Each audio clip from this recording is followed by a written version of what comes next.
What's the craziest murder hobo incident you've witnessed or enacted? Part 1.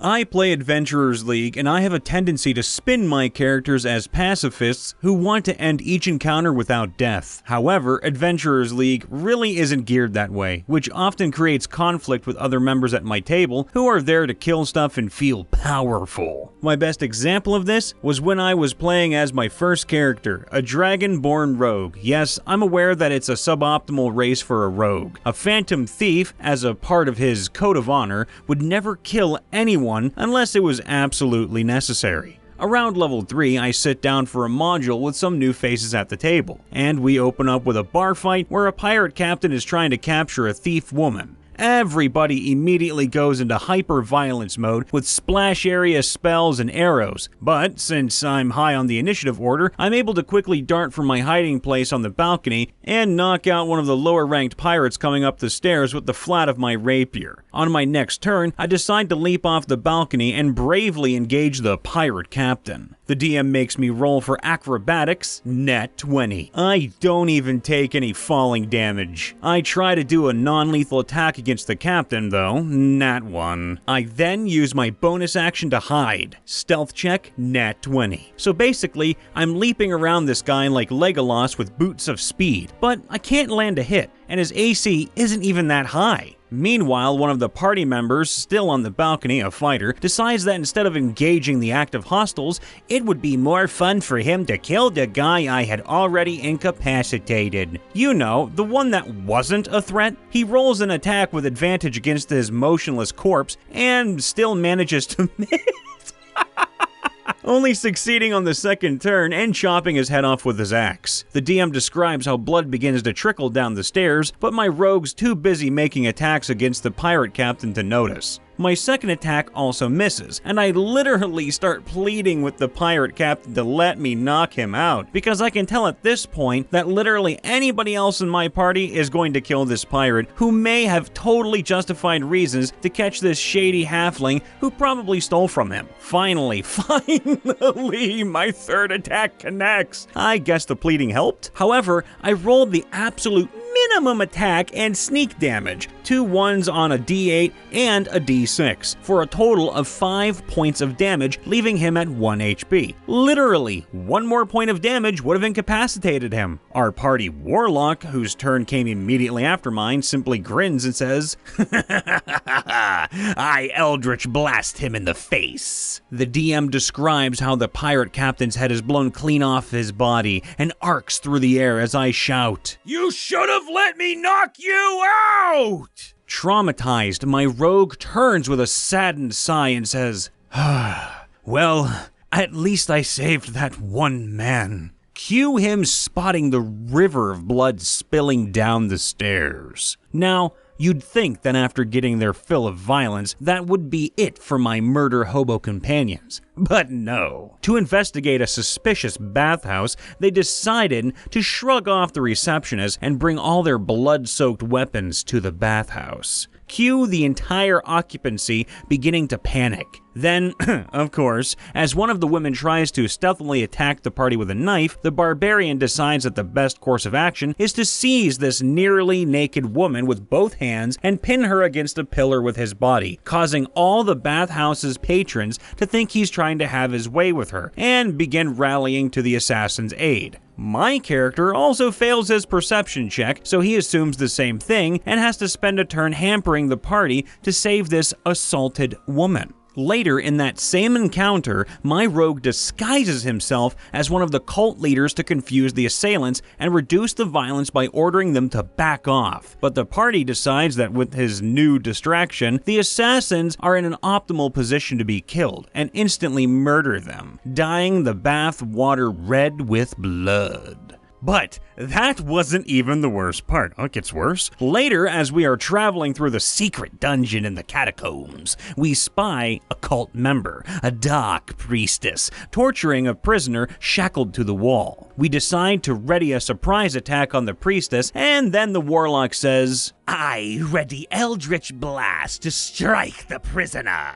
I blink once in confusion and ask, you mean the priestess, right? No, he replies. I'm going to kill the prisoner. His rationale. The prisoner's already suffering so much that this is a more merciful death than if he dies from the torture. And here I assumed that we were attacking the priest in order to save him from a horrible death. Well, that was the end of that plan. Yeah, I don't know what alignment the people at the table were, but it definitely wasn't lawful good. Yeah, I think I can help you out with that one. Rolling a d20 in my own brain, I got a nat 20 and found out they're all chaotic dumbasses.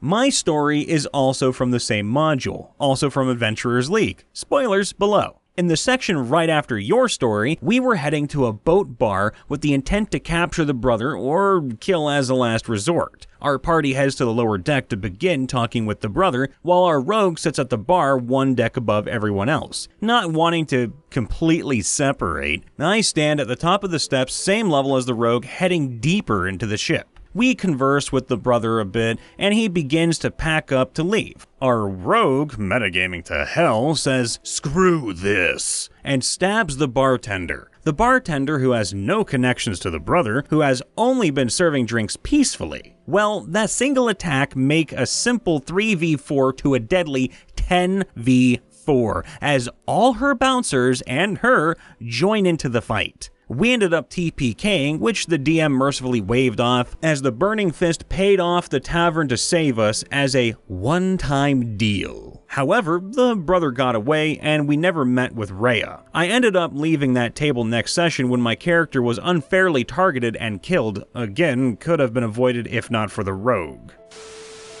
Well, since I have only really been involved in 2 campaigns that were relatively short, I only remember one incident. We were a party of 3. A dwarf fighter, me, a human cleric, and a human wizard. The humans were siblings IRL, and their father was the GM. That smells like trouble already. This campaign ran an AD&D 2nd edition, so the leveling was uneven, but we were about level 5 or 6. Now, the story. We had traveled for about 2 weeks from Waterdeep to a small town named Locke, where we were going to rest. Me and the wizard went for drinks at the pub, and the cleric came to have some juice. Me and the wizard, who were quite frankly in a bit of a mischievous mood, and thought it would be fun if we swapped drinks with the cleric. She had no idea until the 3rd drink. And after that, we ate and drank with almost, I say almost, no funny business. After we had slept in our wagon for a while, I was awoken by my dog growling. I woke the others, took my axe, and went with the wizard. After looking around, we heard clashing steel and ran to see one of the guards fighting 3 bandits. I ran as fast as my dwarf feet could carry me and was about 5 feet away from the attacking distance. The wizard, however, had other plans. I cast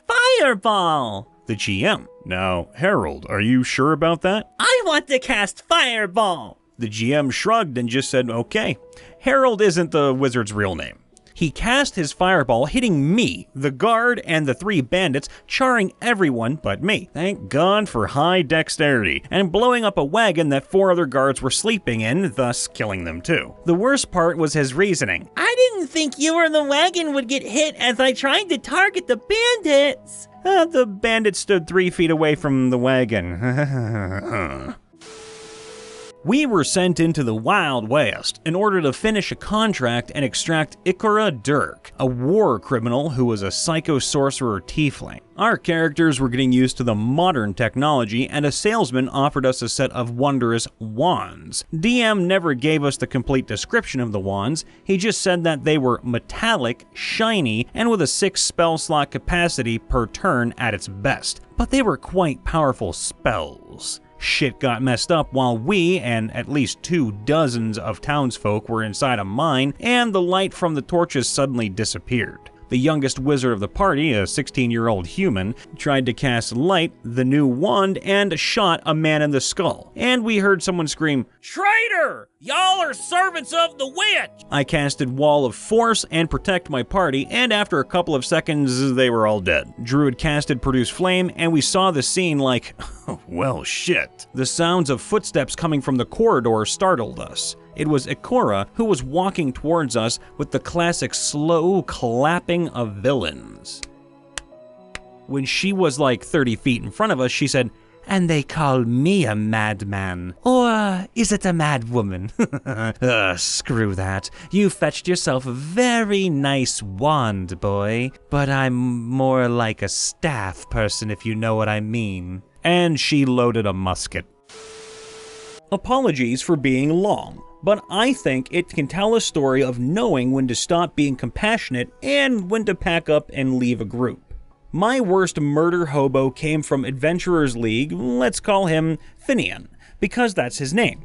Finian was weird, 1,000 miles stare, tall and lanky like a beanpole, and was the most infuriating 14-year-old I've ever seen. He was kicked from 3 tables before he joined ours because he intentionally killed important NPCs, hopped between modules for sweet loot, and cheating at the tables. But given his age and his dad being an on-off again DM, he was given slaps on the wrist. But I'm here to recount his murder hobo shenanigans. We were playing OOTA, in case anyone is wondering. On his second to last session, he used Entangle to entrap my cleric, who was bleeding out so no one could revive her. She bled out. I gave the kid the benefit of the doubt about him wanting to keep my cleric safe until I heard the infamous phrase, "I loot her body." For what? I asked. My healer's kit? My amulet? That mace! He screeched. I had picked up a magic mace that was instrumental in killing the various monsters that were immune to normal weapon damage. And given my PC was the only character with a positive strength modifier, you can see why I feel into my possession. Finian's character had a strength score of 8. The table was pissed. Up until this point, no one had made a death saving throw, and the character was instrumental in the survival element of the campaign. You could feel the daggers that these guys were shooting at him. I initially felt bad for the kid. Clearly this was a mental health case, or so I thought. So I wrote him a note and passed it to him. It roughly said, "Dude, knock it off. People are getting pissed at you." The shit stain laughed in my face and described how he picked up the mace and kicked the corpse to see if she was dead. I didn't want to cause a scene because it wouldn't look good given our age differences. Him a kid and me a young woman. For the 30 minutes left in the session, I calmed myself down with writing up a new character. No one could afford a Revivify, and no one could cast it either. So the character was super dead. I came back next week with a new character and sat down. I described my character after being freed as thankful, then immediately worried as she began searching the boat she was on for something. After finding what I was looking for, I presented it to the party. In a small satchel sat a gray, rat-like creature. Upon further examination by the party, I revealed what it actually was. A dog. Gray-furred, toothless, and cataracts over its eyes. It was very clearly in the last few months of its life. I had described in character how the dog was the only thing I had left of my family, and my travels into the Underdark were because he fell down a mineshaft. You can see where this is going. Do I have to go full John Wick? Because I will go full John Wick. Oddly enough, it was Phineas who asked me these questions. I thought maybe a DM gave him a good talking to, or maybe his dad heard of how much of a shit he was being. We were talking about our animal companions in character, him boasting out of character about their stats. I stepped away from the table for a few minutes, and the dog was dead. Finian had killed it, cooked it, and was drinking my character's wine. I asked the DM if he was allowing this, and he turned around and said, I'm sorry, what's going on?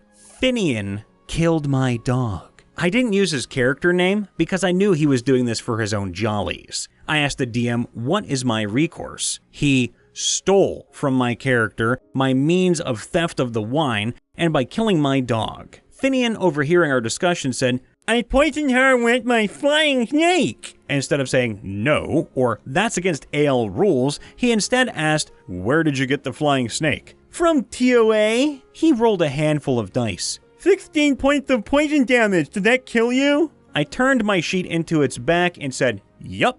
Okay, sweet. I loot the body. He took my character sheet and said, why don't you have any loot on here? Because I am level 1, and the dog and the bottle of wine were the only thing I had of value on me. I told you this. The rest of the session was a blur. The DM tried to continue on with the session, but everyone was either unwilling or unable to continue with the session. The next week, he was kicked from the league, but this kid and the ineptitude of the DMs just left a bad taste in my mouth. I left AL for a few months before coming back, then finally swearing it off again due to the same problem popping up. And I am deeply sorry that you or anyone has to put up with little snot-nosed kids, dumbass DMs, and shitty parents who can't even sit down to discipline their child correctly.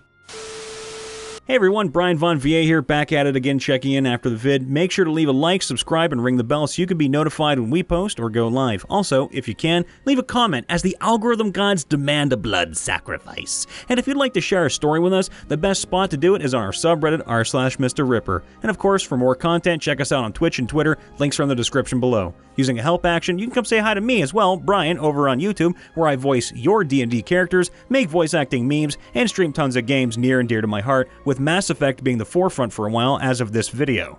As always, I try to leave everything off on a positive, and I think after that one story that I really wanted to go John Wick mode on, I wanted to say one thing.